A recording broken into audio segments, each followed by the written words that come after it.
of the way.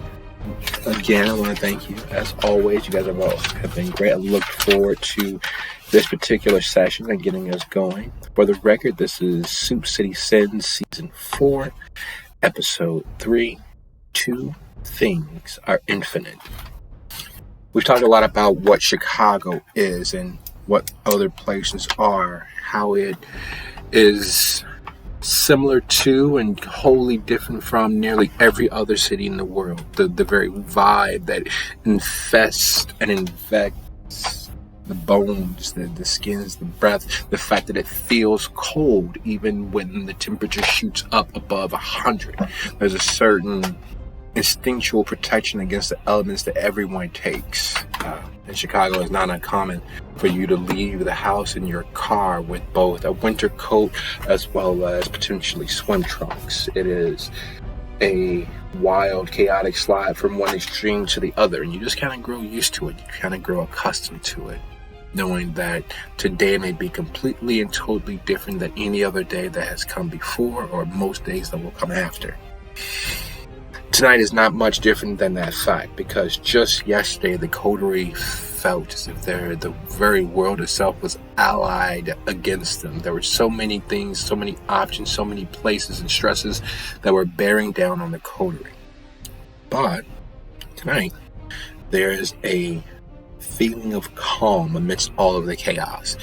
There are plans in place, actions predestined, and an outlook that this evening could be the rock upon which the calm can be built.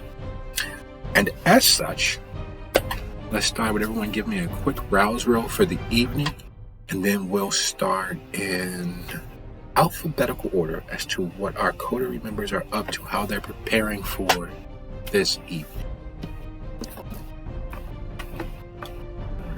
Uh-oh. Hey guys, the session just started and I'm at 4 hunger. What could go wrong? Yes, what could go wrong indeed. Alright, Diz. As per usual, you are not unaccustomed to waking up in a different place. Usually that different place is because you didn't make it back to the van. Your lodging for that week or that month had proven to be not quite as safe. The last few nights you've been residing in the coterie's haven. This evening, as you awaken to the warm, temperature-controlled, not very well-appointed, but still homely apartment of Lucio. In doing so, it takes you a couple of seconds to realize exactly where you are, to verify that your bag is not far enough away to have been tampered with, and that you are, in fact, wholly in one piece. The beast, which normally causes some minor annoyance, is still there, but not attempting to break through the surface. What's your first few actions? How are you preparing for the evening? Well, she will crawl out of the comfortable bathtub and put some clothes on, look around, and try to figure out where Lucio is, I guess, at that point. Yeah, his apartment isn't huge, but it does provide itself with several rooms that could be bedrooms, 2 to be exact.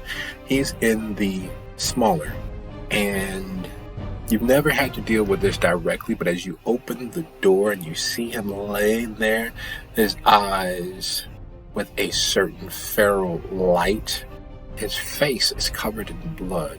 Tears of solid vitae have coated his skin, and it looks as if his palms have been bleeding.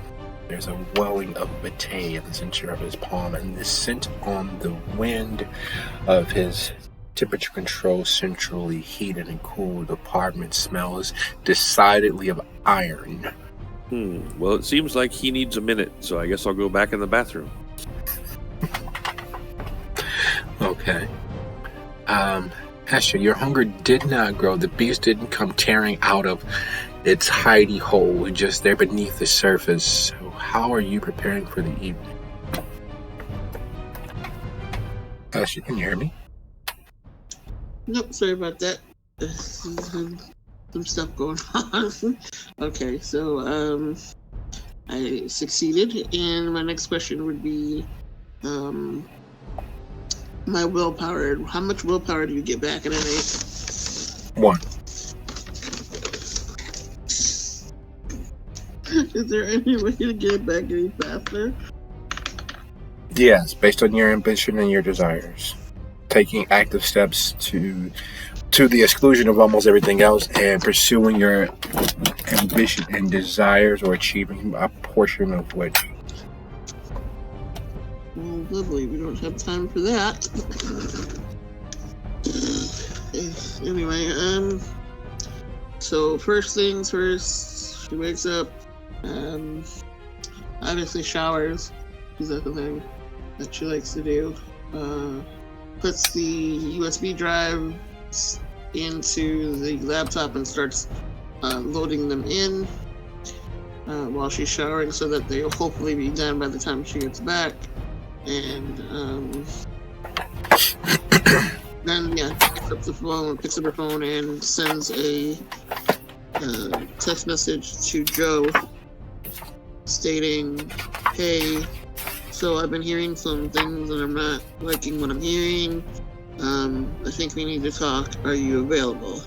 And sends that out and rechecks the box again because she kind of built that while she was tired and it was towards the end of the night and she just wants to be sure that it went as well as it could have.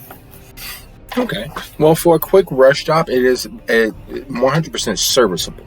It's not refined. It doesn't look ornate or intricately put together, but because it is made from piecemeal parts, but it is invested with her energies and the residual aura of her otherness.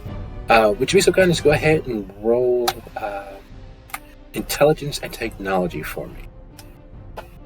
And while that's being done, Lucio, you have been this hungry, this starving, this ravenous few times in your relatively short unlife.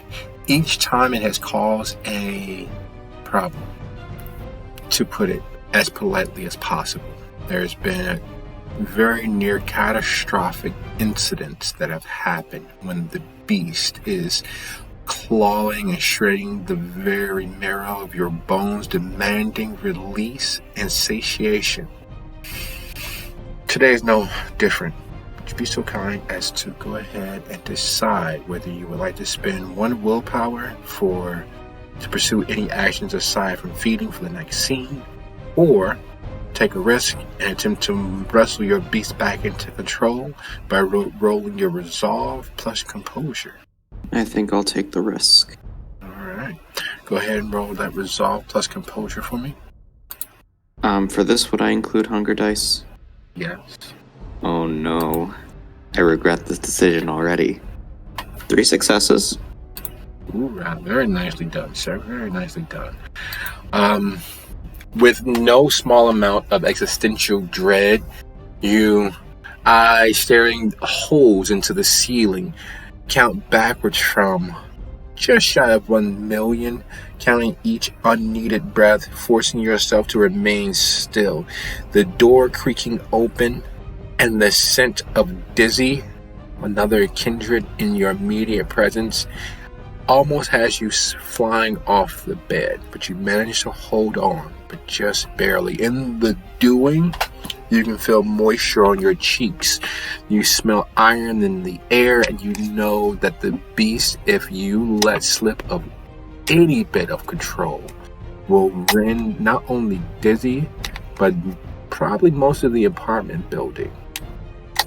Food is, vitae is, blood is the foremost thought on your mind, but you've managed to hold it just outside of acting. What are you going to do? First, a question. Do I have any blood bags stored in the house? You did attempt to replenish your supply, but you drank it last night. Oh dear.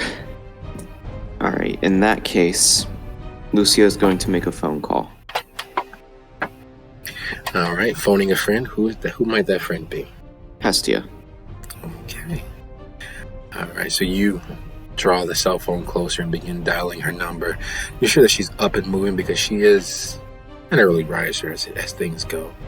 And as you dial the number, Semon, you have been emotionally in dire straits far deeper, far darker than this. You have been forced to work to align with, to do things that you are not necessarily proud of, but each dark deed has allowed you to survive another night with the opportunity to balance out your karmic debt. Awaking this evening, there are thoughts of Alston's sacrifice, the light and the ladder leading up to the gods, just there, just outside of reach, and you are snatched back to the here and now, to the darkness of this world. One of the many things that differs from most African pantheons when describing the gods is the gods were so annoyed and frustrated with the constant pleas, cries of man for help and assistance, and them doing almost the entire opposite of what was requested of them, that they decided to leave, but they left a path open, and that path was a ladder that they used to ascend into the next plane, into the next world, into the sky above. That ladder is the only way to get to your just desserts, to make it to Duat and have the weight of your heart balanced against a feather, to find peace after this world. And that's kind of what it feels like. It feels as if there's a ladder hanging down, just there, just out of reach. And if you trip, you're going to miss it. But leaping puts you at a greater opportunity of falling. So you awaken this evening, the beast quietly pacing just behind the bars of your being, and the plans of the evening before you. How do you prepare for the evening?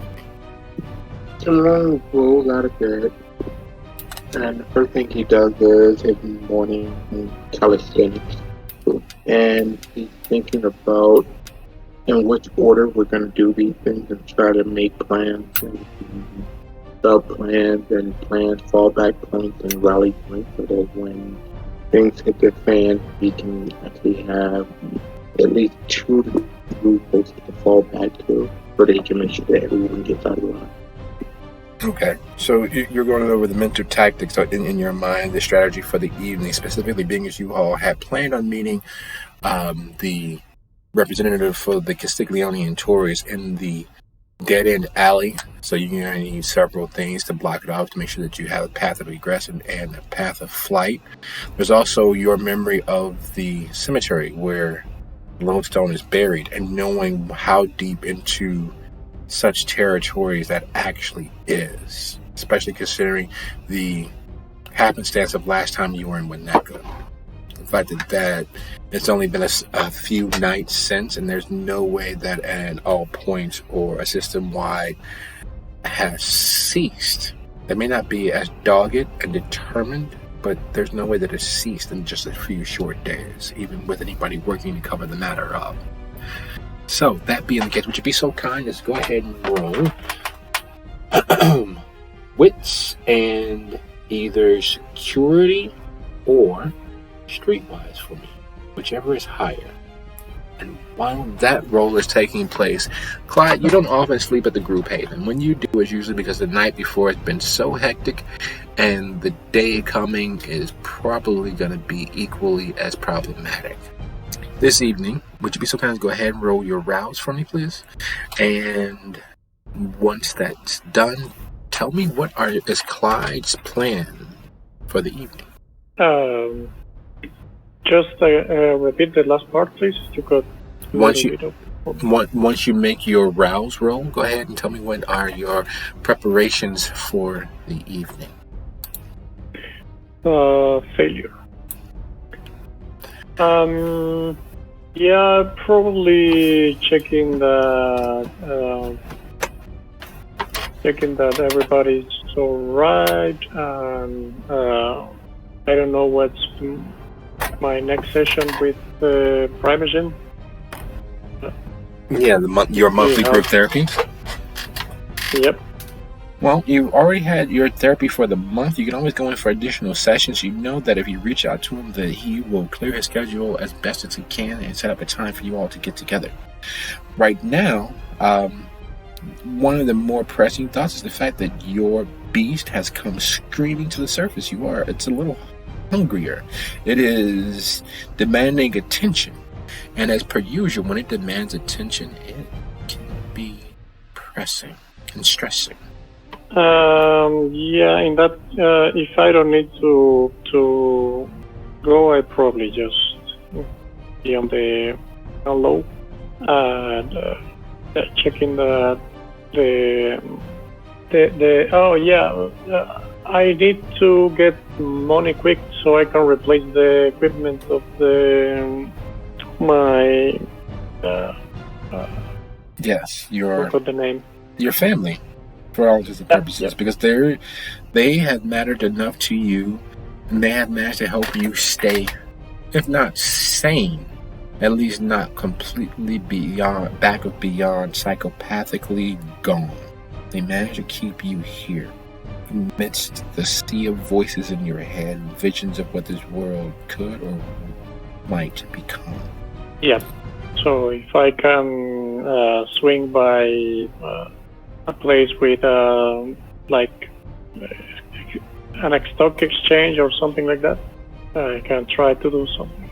Okay, so you get up and immediately leave the haven because you need to get money. So you begin prowling the streets, heading towards where power and money resides, the loop, the city center, where things happen, even in the dead of night, or in this case, just as the sun is falling behind the horizon line. Dizzy, you make it back to the bathroom. There's some scrambling around. There's no real sense of defined safety. You've closed the door between you and a kindred that you watched just the night before become the living shadow. Are there anything you might be doing? I will call out. Dude, are you alright? You got like one hell of a nosebleed or something there. Lucio, as your Dali Hesha, you of course hear this. It's fine. It's normal. Just ignore it for now. Hesha, Oh my god, my head hurts. Hesha, as Lucio dials you and you hear him talking to clearly Dizzy or someone else in the background, you hear this exchange. What are we ignoring? What's going on? Has she ever seen my stigmata before or no? Not that I'm aware of. I didn't even know you had stigmata. That's kind of creepy and weird, but everything about us is creepy and weird, so I guess it makes sense. Okay, what's the point? No, I was just gonna basically keep hiding it from you, that's all. So back in character, it's nothing. Just look, last night I was able to call Martin. He's willing to meet us tonight at god damn it, where is he again? Avondale.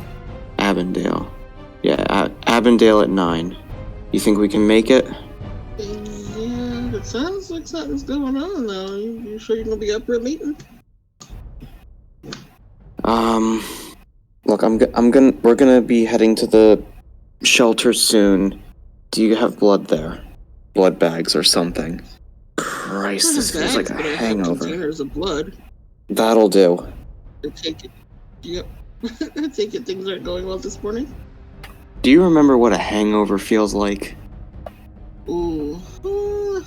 No. I think I've forgotten by now.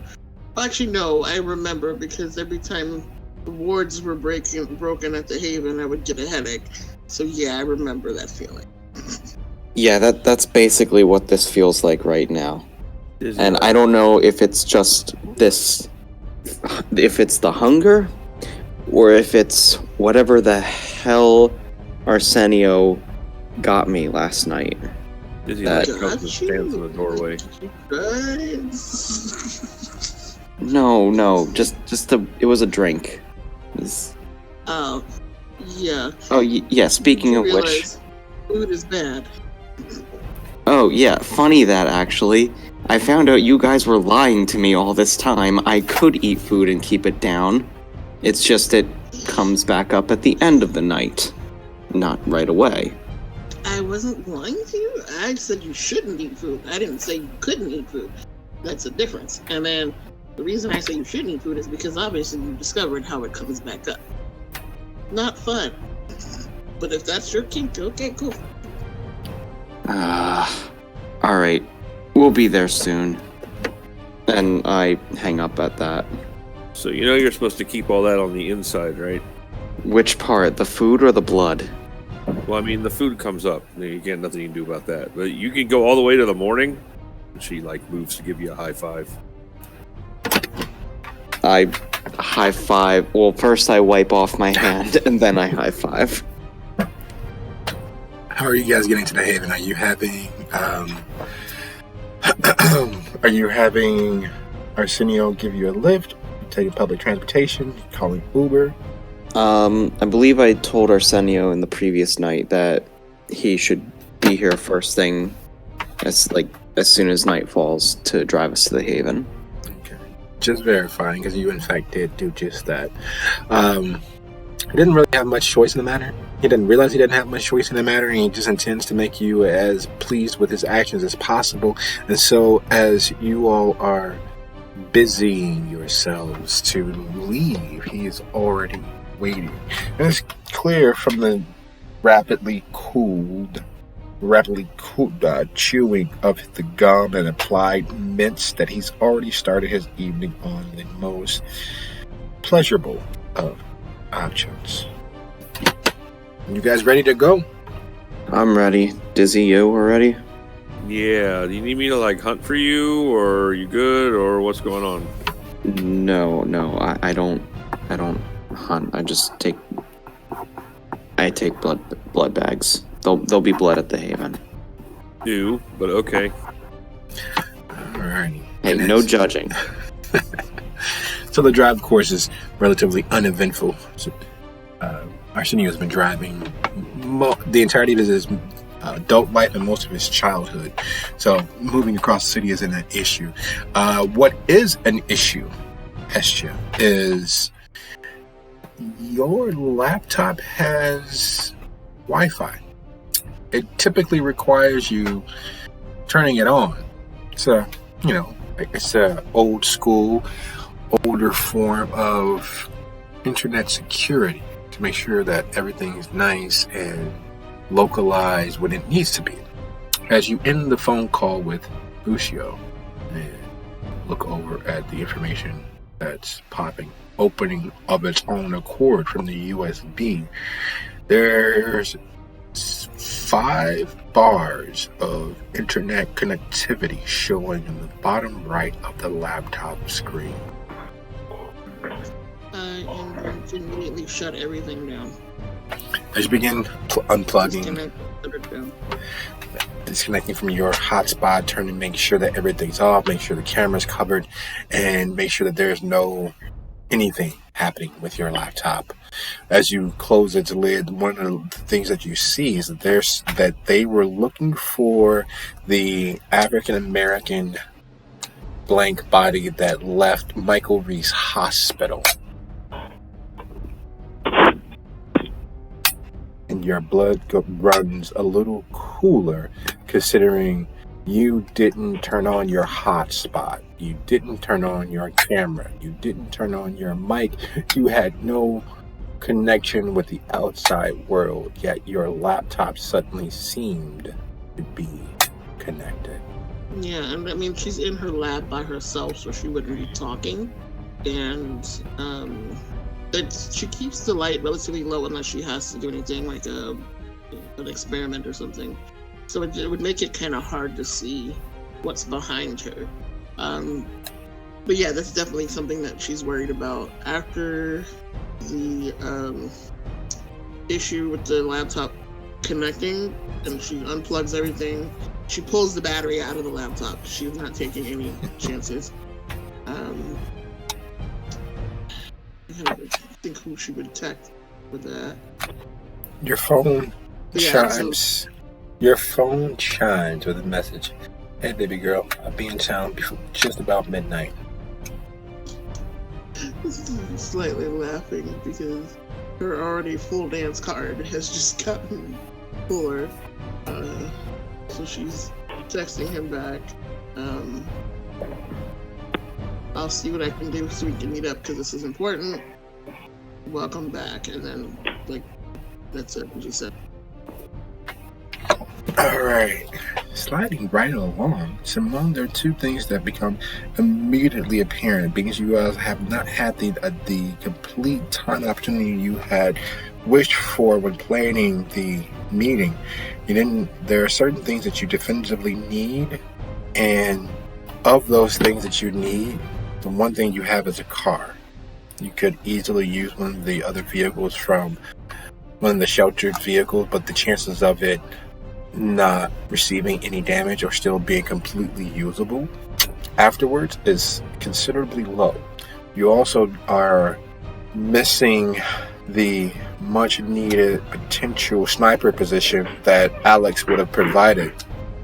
You're also, when approaching the cemetery, the reason why you chose it as Zeke was because it's easily accessible. Unfortunately, being easily accessible also means easily viewable with random happenstance, so you would need someone posted to watch and secure your potential escape if needs be. Also, and the most pressing matter, is because of it being such a contested area, without a shadow of a doubt, you will have a tactical disadvantage because there are so many forces vying for control of Winnetka. You know of two for sure. There's always more than what is seen. What are your thoughts and plans for trying to rectify those tactical losses? Alright. I'm going to go ahead and with my calligraphy document. I'm going to go ahead and sketch out multiple copies of the actual graveyard and the surrounding area. That's typically a image for like viewing, but more just kind of an illustration. And I'm gonna kind of give everyone a layout of where would be the best for positions. And I'm gonna also kind of denote where different trigger points and where the choke points and different fallback points if we start to get pushed back, because so many people are going to be probably hitting that area. So we need to have at least 2 to 3 fallback points if we end up getting either A, pushed back, or B, separated. Okay. Clyde, making your way into the loop is always fun, especially at this hour of the evening. There are people flying from the area, heading to their homes, their abodes, their favorite bars, or even their least favorite bar or restaurant. It is a weird time because you get a chance to see everyone from the day. Those who have worked late or are attempting to work late by sneaking out, grabbing a bite to eat, are leaving the area almost as if they were fleeing a ghost town. There is also an influx of people who are moving into the area. The trains never stop, the cabs never stop. The city, as per its usual, never actually stops. There's never really a real downtime. The loop is quieter. There's not as much hustle to the bustle, but there are still a significant amount of people scurrying from making their daily bread. I'm gonna look for somebody that has something like a Ferrari or those kind of cars that's kind of getting into a bar or something, or a restaurant, club. Okay, not a problem. So making your way downtown, there is a very well-known establishment where people of power and actual financial independence, dirty lucre, hang out. and that's where you're headed. You are headed to the Billy Goat. It is a tavern where a tap, a restaurant. It is a hallmark and a landmark. If you have power, you've drunken at the Billy Goat. If you had power, you still try to. And this is the best place to find people with actual more than excess income or the ability to find it quickly. I'm gonna try to get into the establishment. Probably there's like a bouncer or a very well dressed hostess or something like that. No, there's never any conspicuous show of force in the Billy Goat. Everyone understands this is one of the halls of power. It's the back room to those halls. This is where people come for quiet conversations that make up policy, that change the ebb and flow of the city's infrastructure. Yeah.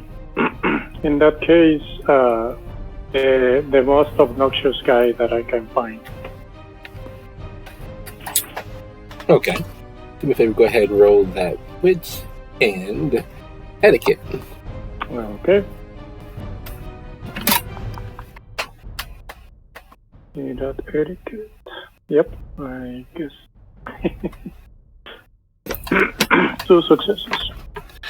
You make it into the Billy Goat and you decide to head. Yeah. They are both in hunger, but they are not criticals. No, I see you. You make it to the Billy Goat and picking out someone who's slightly more obnoxious or clearly more obnoxious than the others with the power that's in the room is considerably easier to denote. He and his friends and associates are sitting along the rail bar on the street level of the bar instead of the lower Michigan area of the bar. He looks to be in his mid to late 50s. His friends and associates in gradations like stair steps down to clearly the intern or the peon of the group in his 20s. There's several, like 4 or 5 of them sitting around laughing and smoking, even though there's no place in the city that is smoking inside. Yet here he sits at the bar, a very cheap version of a Cuban, a Nicaraguan blend, puffing along, filling the air with its acridity, its acidity, and otherwise making it seem as if you step back in time to the mid-50s, when smoking in the bar was something that everyone did, when 2 out of 3 doctors recommended having a nice lucky strike to promote health.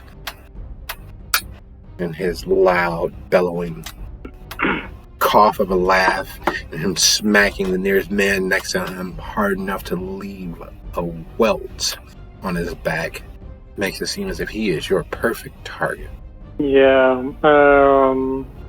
so I'm gonna try to go right next to him, and then put my hand on his shoulder and then do my vampire things. Hey buddy, let's like that sort of party. Why don't you and go ahead, roll your...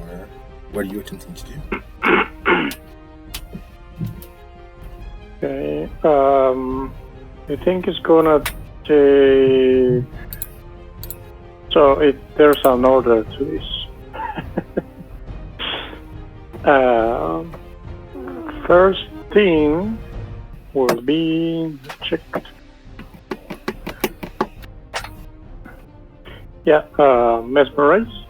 So that is manipulation and minute roll.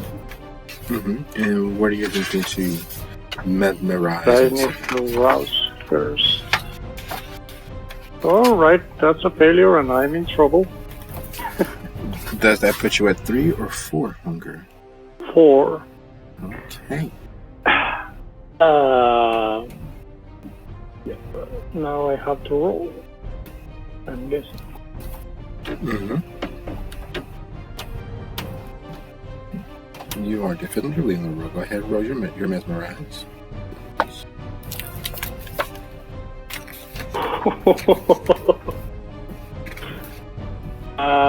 That's 8 successes with a mixed critical.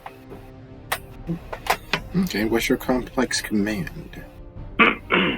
I'm gonna tell him, hey, remember me? I need a quick word with you in the back of the bar.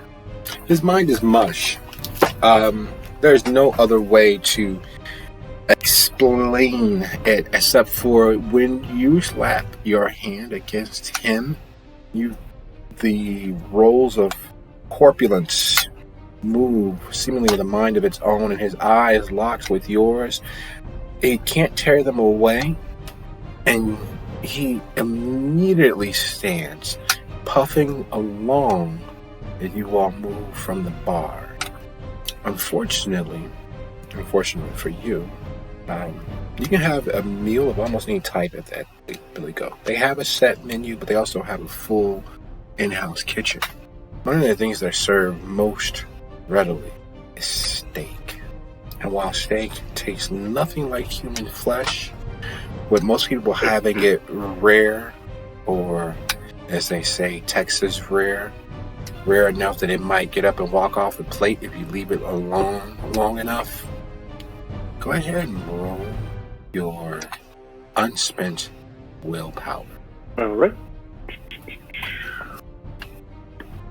Oh, by the very skin of your teeth, your beast doesn't tear from you. It doesn't snatch up the nearest thing moving and divest it of all of its very potent and tasty, scrumptious blood. What it did do, however, which you didn't immediately catch, in issuing the order, there's no mistaking it that your otherness, the fact that you are not living, the fact that you are dead tissue animated by a will that refuses to move on, was visible. Your orders came with the unshielded, unvarnished reality that you are not human any longer. And as you move toward the back of the room, you see the shocked faces of the bartender and realize that exactly was the case. His mind is stuttering and staggering, trying to make sense of what he saw. Was it a trick of the light? No, that couldn't be. I don't. And that's what causes you to pause just long enough. Dizzy, you and Lucio make it to the coteries' haven. Moving in, you haven't had a chance to really explore much of it except for the shelter and the sub-basement and the morgue. But you, Lucio, head upstairs once you move through the office into the actual haven itself. You all are in the coteries' meeting room with Hestia and Semon. Alexander is entering just as you all settle into the meeting room. As you all are making plans for the evening, it's clear that most everyone has something they might wish to offer or explain.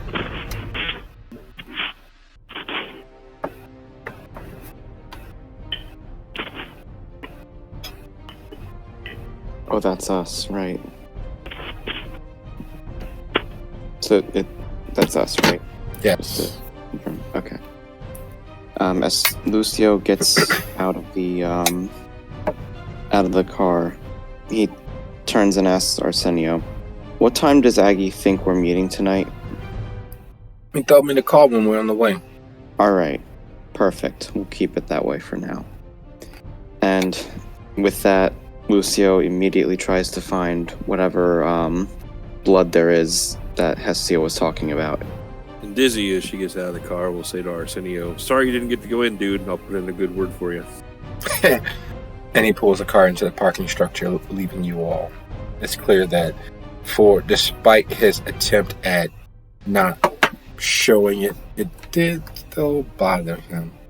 Hestia, Semon, you all are in the meeting room waiting on everyone in the show, and as Alex, Lucio, and Dizzy arrive, there is a noticeable absence. I don't want to know. I have a bad feeling and I don't want to know. So, in the meantime, I'm going to focus on what I can do.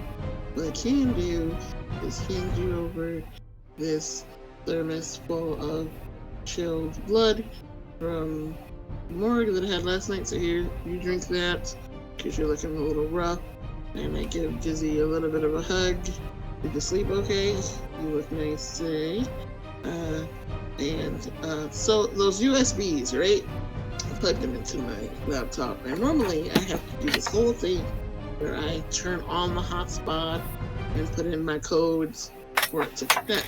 Problem is when I put the USBs in, this time it automatically connected to Wi-Fi and started uploading things. And it was a way stronger signal than I ever get anywhere in the coterie except for maybe the front office, and that's a hard line.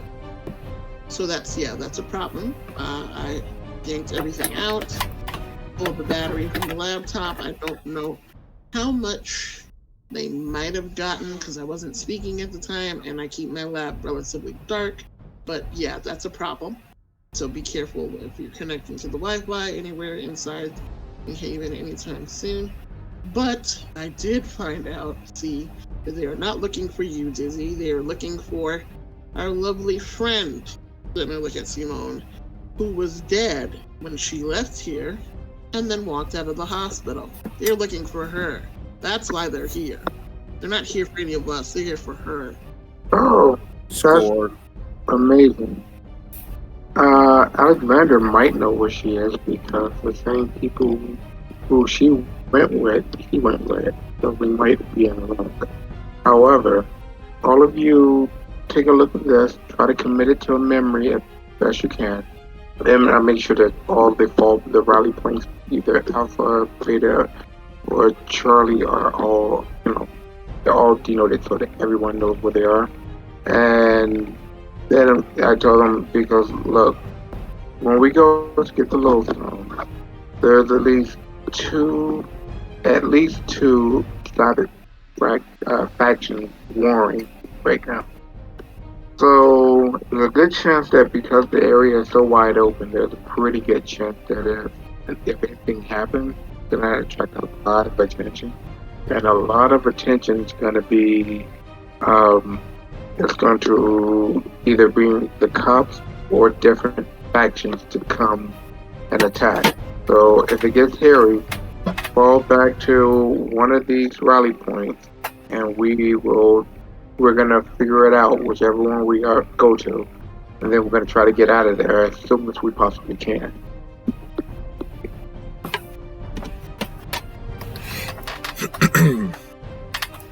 Speaking of Well, you should say that, that I actually don't know where I went to. I wasn't actually allowed to see the directions. But if you can find Carlisle or Modius, then they might know. Well, I'm gonna deal with that momentarily. I'm gonna deal with that momentarily.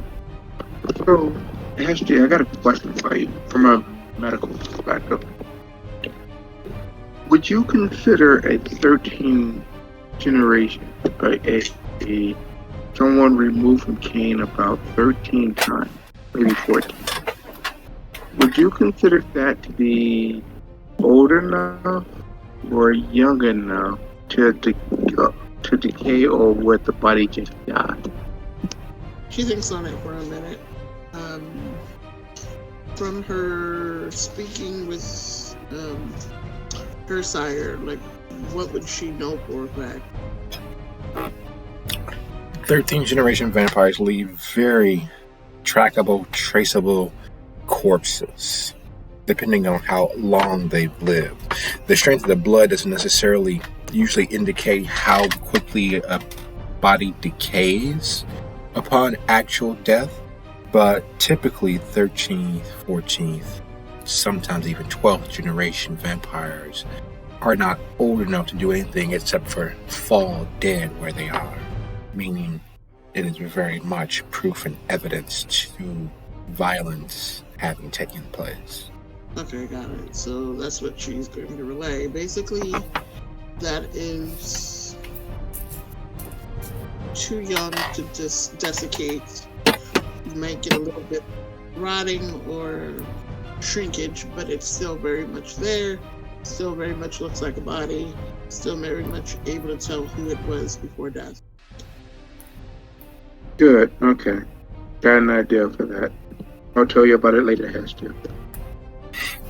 As you all look over the map that's provided by Semon, several things become very, very clear. His fallback points are great, partially because the cemetery that you all chose, that Zeke chose, has 3 major paths of egress to it. It is almost smack dab center of that area of Winnetka. Winnetka already itself is kind of a sliver of a suburb. It's almost a straight line running north and south along the lake. But it sits smack dab between Sheridan, Green Bay, and Elm, or whatever that street is that goes east and west, which means you have 3 major roads to get there. Nice, wide, high-speed, navigable.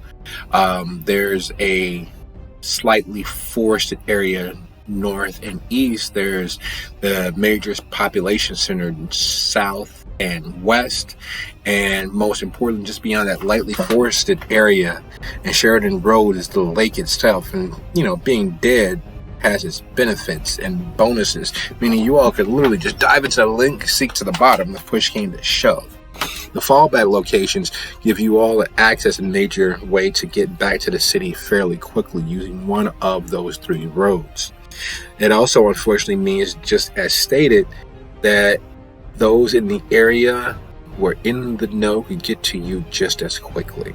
Does not fill anyone with the greatest of confidences, especially having touched indirectly and directly the lodestone itself. It is, for those in the know, it is very much a beacon. It is very much a, hey, what's that over there? So, plans in place. How are you guys making it to your first appointment of the evening? So the first appointment would be having Hestia meet Martin, correct? That's what we've established.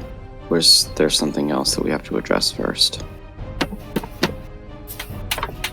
With everything that you guys have just discussed, it is up to you all to decide what is the next step, what's the suggestion, who's putting forth the idea as to what you guys are going to do and how are you going to get there. Okay, so what I'm going to do is state that we already know where the meeting with the liaison is supposed to take place because we were the ones that picked it. So what I want is for the majority of everybody to go to that meeting place and set up first so that they can disappear and be out of the way, and that any ambushes or traps from the other side would be figured out first before me and Lucio get there. Me and Lucio are going to go to Martin by ourselves because nobody else should be at that meeting. That's just between me, him, and Martin. Any objections? Lucio says to the rest. Nope, I'm good. So wait, where am I hiding?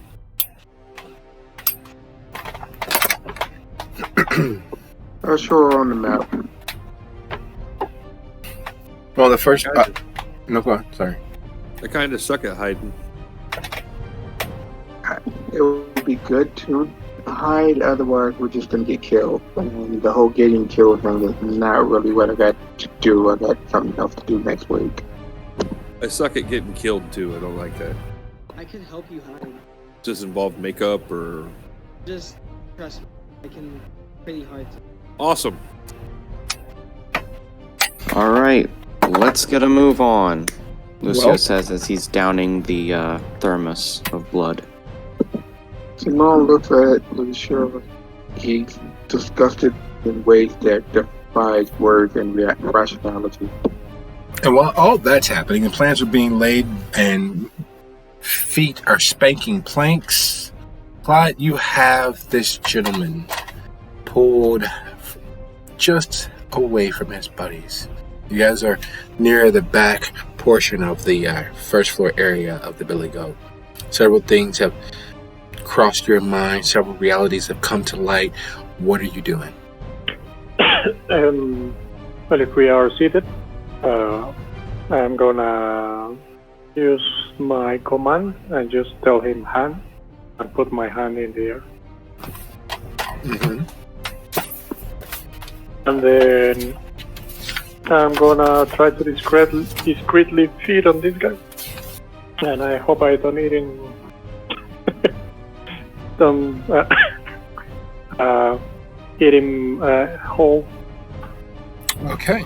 Well, his mind is mush. You have effectively dominated him so deeply that if you wished and told him to walk in front of a car, it would be a coin flip whether he would have the wherewithal to attempt to save himself.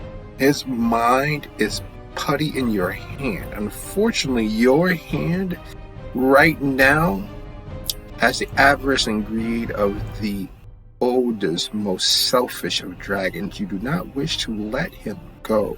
You've managed to hold on to some semblance of your conscious mind, but just barely. The moment that your fangs sink in, would you be so kind as to go ahead and roll your willpower for me, please? All right, 5 successes.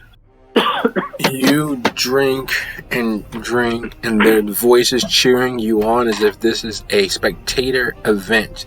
It takes you just past bliss before you pull away. You've managed to slowly sup and drain him without damaging him. You are taking how many from him? How many roughly blood points? How much? 2 is safe, right? Yes. Okay. But you stretch out. So you stretch your feeding out and you listen to his heartbeat. You watch the perspiration across his brow. You watch his breathing lighten and the look of, unfortunately, there's no polite way to describe how disgusting his old face is. It is as if you are watching a pig in heat. And it disgusts you to the very core of your being, but the blood is sweet, overly refined, rich diet, despite all the smoking, is heaven. So much so that the voices in your head, it takes you a moment to realize they're not the only people speaking with you. They're not the only beings who are trying to communicate with you. Hey, this isn't the place for that, says the surprisingly small and deep-voiced gentleman who's at the edge of your table. You could swear you've seen him before, but you just can't put your finger on it. I'm gonna say, well, it was an emergency, not gonna make a habit, but just to seal the deal, I'm gonna pass my fingers in his chin, like in a kind of like a caress. Not the one that's talking, the guy I'm trying to bamboozle. All right. Well, your efforts don't seem to be distracting. In fact, to be perfectly honest, as you do so, the gentleman, this relatively nondescript gentleman's gaze looks directly at your feeding as you haven't had an opportunity to lick the wound closed. And he looks back at you once more and says, "This is not the place for that." Sorry. What's your name? You can call me Edith. Would you like to come with me, please? Can I have a couple of minutes with this gentleman first? Not at all. Would you come with me, please? Alrighty. Is it the two of us, or should I expect a full party? Just you and I. Okay. Lead the way. He motions towards the stairs which lead down to the lower level after you. The lower level the lower level of the Billy Goat is still a bar, but it exits out onto Lower Michigan, Lower Whacker. So there's places to speak outside that are a little less traveled than others. I mean, I didn't know that the place was taken, and I swear it's not. I'm not gonna make it a habit. Just need to take care of a couple of things. I'm glad you see the error of your ways, little lick, but there's a cost for doing business, and that cost. And that cost for you. We need to have words in a place that only you and I can hear whatever befalls you. Yeah, sure. And I say, so are we like in a stairwell? Yep, you're in a stairwell that leads up to Michigan Avenue. You guys have headed downstairs through the doors out into Lower Michigan, and you're standing next to the stairs that lead up to Michigan Avenue. Yeah, while we are going down the stairs, I'm gonna just try to tell him, not very explicitly, but, some friends of friends take something from me, and they never pay their dues. I was just trying to find something to compensate what was lost. And how does your compensation?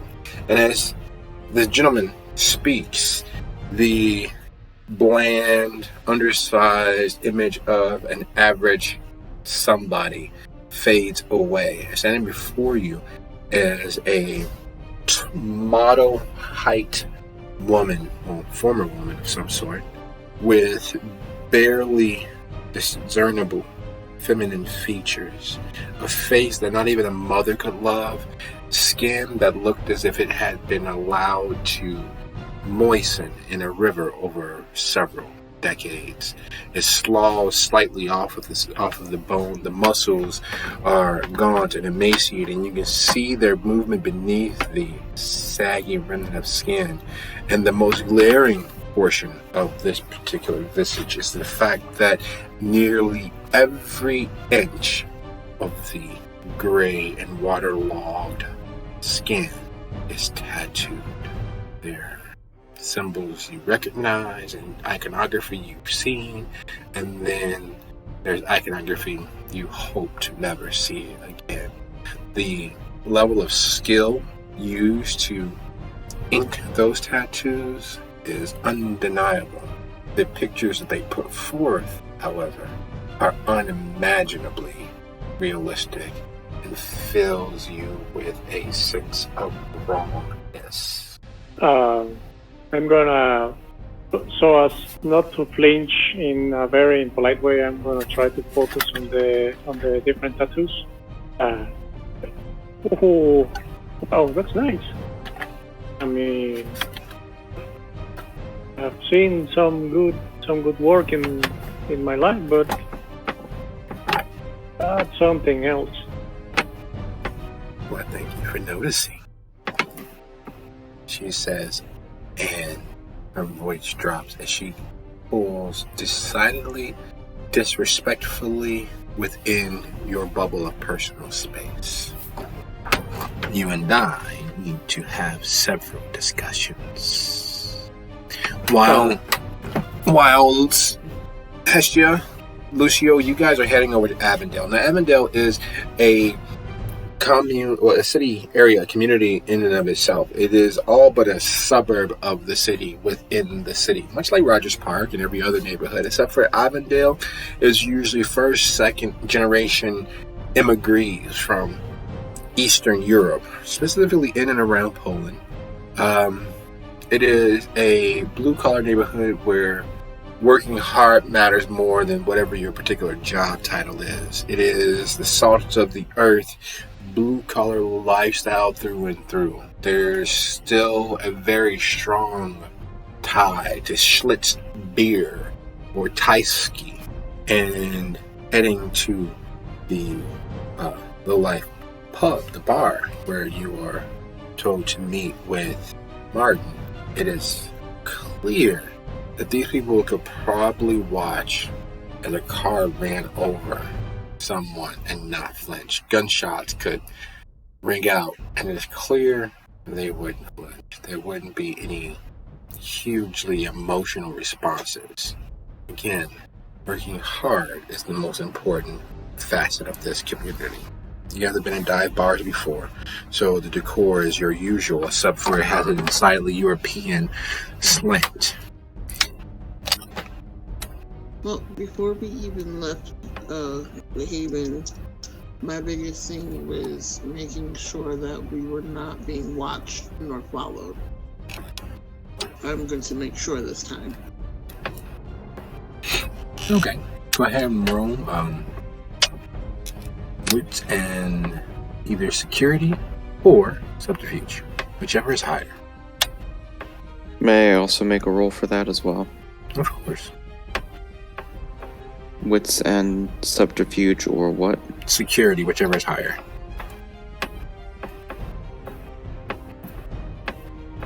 Is it weird I don't even have security? I don't see a security on here.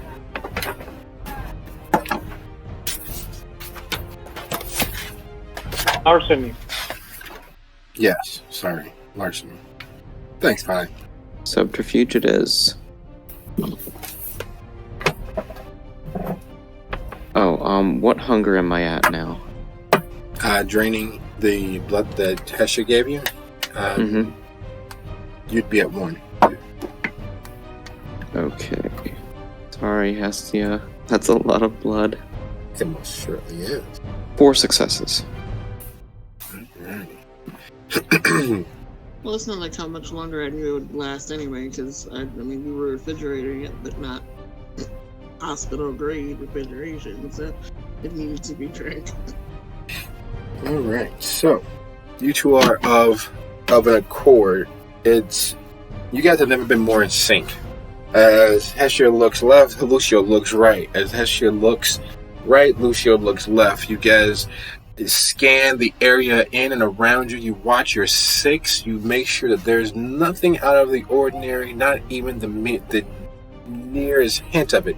And in doing so, you clock that there are considerably more police in the area surrounding the Haven. There were considerably more police cars, both uniform marked and detective bubble, floating in and around the Haven, in and around the neighborhood. In fact, until you make it clear of Irving Park, there is a heightened police presence that is undeniable.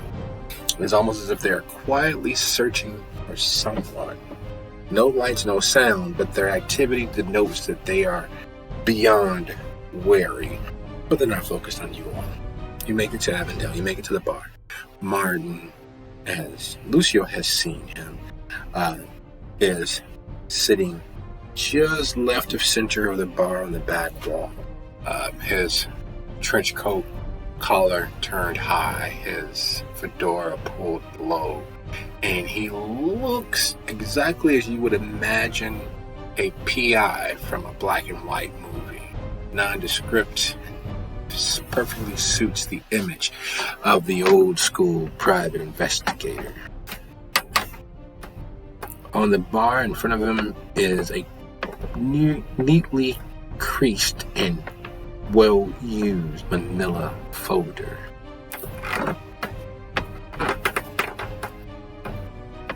I guess taking him in, she kind of looks between him and Lucio and goes, "Of course." I'm sensing a lot of judgment tonight. As you all get closer, it doesn't bother to stand or otherwise address your approach. You just wait till you guys get closer. So you want to drink, you need otherwise to cover your actions. When can we get down to business?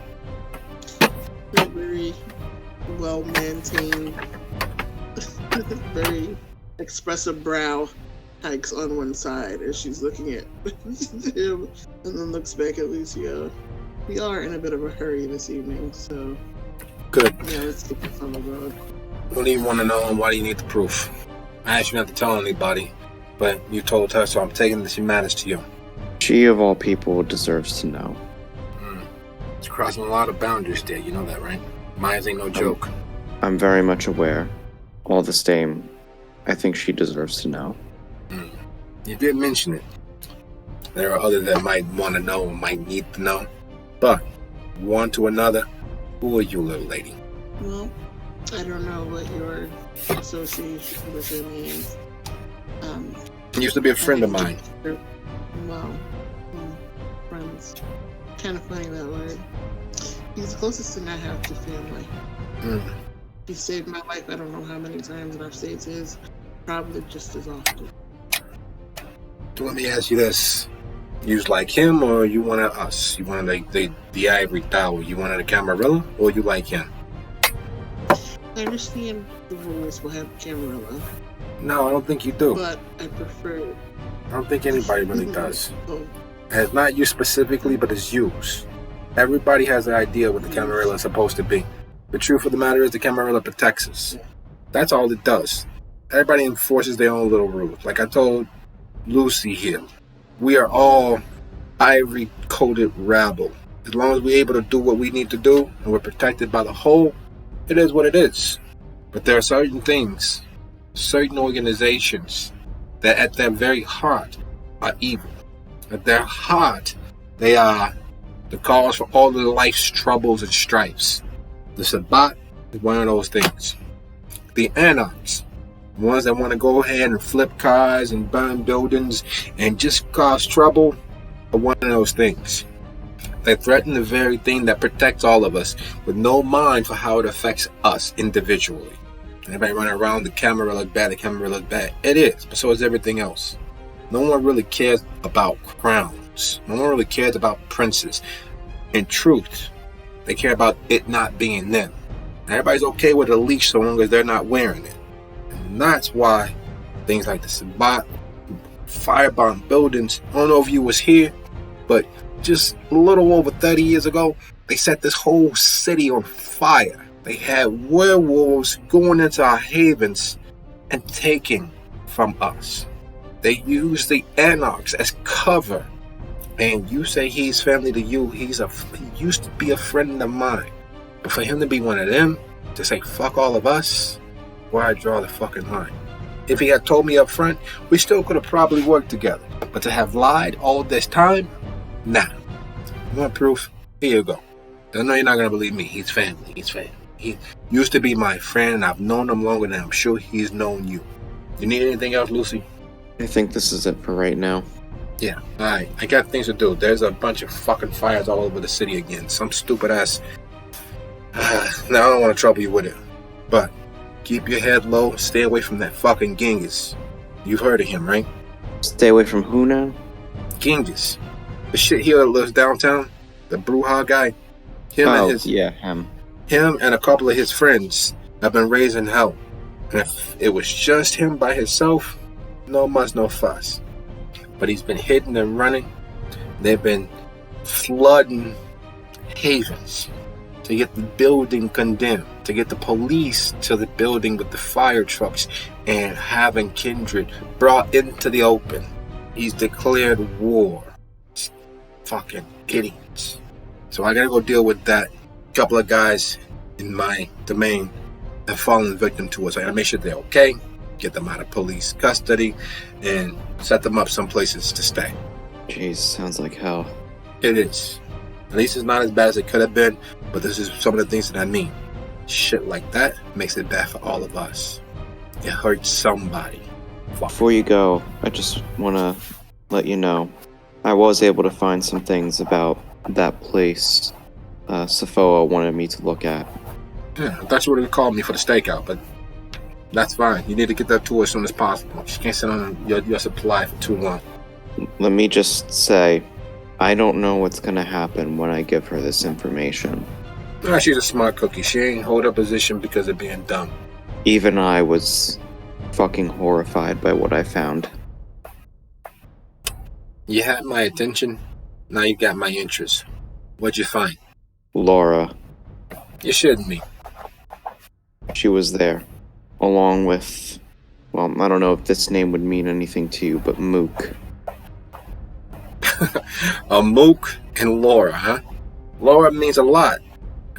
Told you, she used to run with Myers back in the day. Her, Moshe, some Bruja, taking a shit or some shit, and a couple of toreadors to boot. You know how dangerous they could be. This other guy, I don't think he's kindred. I think he's part of the government. And from what I understand, he's been hiring people out to gather information for him. Some of the Thin Bloods have been taking jobs from him. That building, it's government owned, and the Sabbat are inside. You just a ray of fucking sunshine today, ain't you? I gotta go. Got things to do. I'm sorry I asked. Keep your nose clean. Stay away from it. Tell Sephora. She'll figure it out. I gotta go. That's fucking shit. Oh my fucking god. And he literally moves as quickly without drawing attention to himself as he can away from you. Back through the hallway through to the bathrooms, and you can hear the steel door closing as he exits. Well, Hestia, you wanted proof. Now you have it. I don't have proof. I have an envelope and a very rude man that gave me the envelope. I'm sure he feels like he was friends with Joe, and that's probably true. But what I do really feel is that there's got to be some sort of miscommunication, or things aren't as they seem. But it doesn't matter right now. I don't have time for this right now. I'll look at it later. We have to go meet them at the alleyway for this meeting. That's what's important. Hestia, I say this with no amount of exaggeration. You are the smartest person that I know. I trust your judgment on this. I just felt that you deserve to at least have this proof. Well, at least have the folder here to make a fully informed judgment. What you choose to do from here on out, just know that I will support you. Kind of gives him like a little bit of a self-depreciating smile. Squeezes his shoulder, and then on her tippy toes, because he's way taller than she is. And then goes back flat-footed and shakes her head as they're walking back out to the car, because again, she's got her game face on and she's focused. Alright, and while you guys are heading back towards Rogers Park for your Dead Man's Alley meeting, Semon, Dizzy, Alexander, the alley is a U. It opens on into itself. There's technically two ways out, but in truth, the left turn of the alley just puts you pretty much right back where you started. So from two vantage points, or 2 points, with minimum effort, the alley can be closed in on itself so that once everyone's inside, no one can get out without any significant effort. Now, this alley was chosen for the point of meeting because of that factor, and it abutting the red line means that there's no other easy means of egress, while if someone is brave enough, they can actually wait on the upper wall where the train runs behind them and keep a overwatch. How are you guys setting up for this meeting? I'll take that point, and from there I can get since it's I can actually direct traffic if required.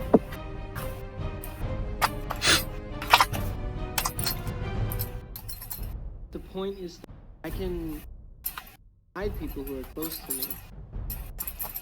Okay, if you can hide people who are close to you, get up there, and let's see. Get up there and see if you can hide yourself and possibly Dizzy, and that way, and direct traffic if required. So if you're gonna have to take points. So if anyone's coming in any direction, you gotta let us know so that we can react to it. So, first things first, for those who are hiding non-mystically, not sticking on Alexander's hip or hiding in his shadow with his effort, I need you all to roll dexterity and subterfuge. And those hiding with Alexander will work off of his roll. Are you using your ability to remain unseen? Yes. Do you have it's your dexterity and stealth, correct? That's the dexterity. Dexterity and what, sorry? It's your dexterity and stealth, right? It is dexterity and stealth.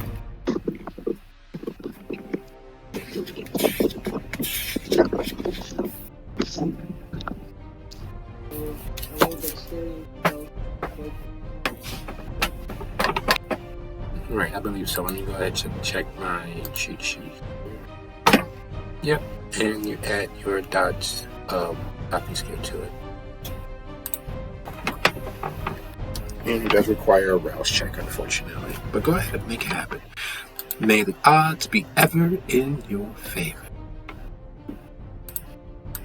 So I have dexterity, stealth, and optics. Correct. Alright, how do I roll the 2 rouse? It's 2 rouse checks, right? I thought it was just one in my quick perusal here. Yeah, just one. Just one? Yep. I think as long as you don't try to do more people than your wits, it's only 1 and then 1 for each person over wits. Alrighty. I'm gonna go ahead and get there. Alright, so hunger does not go up. There we go. You're keeping the bees perfectly in line. Alright, so you all manage. Dizzy, you're hiding with Alexander, correct? Correct. Alright, go ahead and roll wits plus awareness, all of you. Or wits plus streetwise, whichever is higher. Alright, guys, so here's the thing. There's an ebb and flow. Oh, wait, no, Alex, sorry. Alright, so there's an ebb and flow to anyone who has spent time on the street, who has spent time in any sort of, not necessarily on the up and up neighborhood. Or spent time, in Dizzy's case, on the road, having engaged with a multiplicity of different strata of people. It's kind of very much like the aphorism of the urban jungle. The prey animals know when the predator is nearby, because after all, their life depends on it. And so there's a certain scurrying or moving to a better vantage point or moving out of easy line of attack that happens when the big apex predators of the neighborhood or apex predators of the social structure appear. And this is exactly what begins taking place in the area near the alley. People, when they're away, they stop, they put their phones away, or they pull their phones out, depending on whether they're preparing to flee the area or make sure they have documented evidence. And into the alley pulls 4 large blacked out SUVs. The people in those SUVs, there are all total roughly about 16, 4 in nearly each car. One car has 5 and one car has 3, but roughly about 16 people. And you see them step out and they're dressed in various states of couture and designer fashion and clearly spending quite a lot of money to seem as powerful as they obviously are. One of those 16 people who does not, like the others, move out of the alley and begin loitering around the street, one of which actually who goes down to the subway station just there at the corner, right there at Sheridan, and to get onto the platform, the train platform, the red line platform, so he can look down from his position there. One of the gentlemen that gets out looks like a blonder version of Lucio. He has a chin strap, goatee, and beard combo, but outside of being shorter and a little stockier. It looks like Lucio. Lucio has jet black hair and brows of the darkest black. This guy looks like that. His eyes hooded, his attire clearly out of some fashion magazine. But there's a definitive familial connection that you all easily draw from one to the other. And you see what they're about. They came with the idea of getting in early and scoping out the location and making sure that they have the upper hand. Mentally marking each one of them and where they all are, and where they go and position themselves for later use. Okay. And it is 6 after the hour. Let's take a quick 10, and then we'll get back and dive right into the heart of everything that's happening.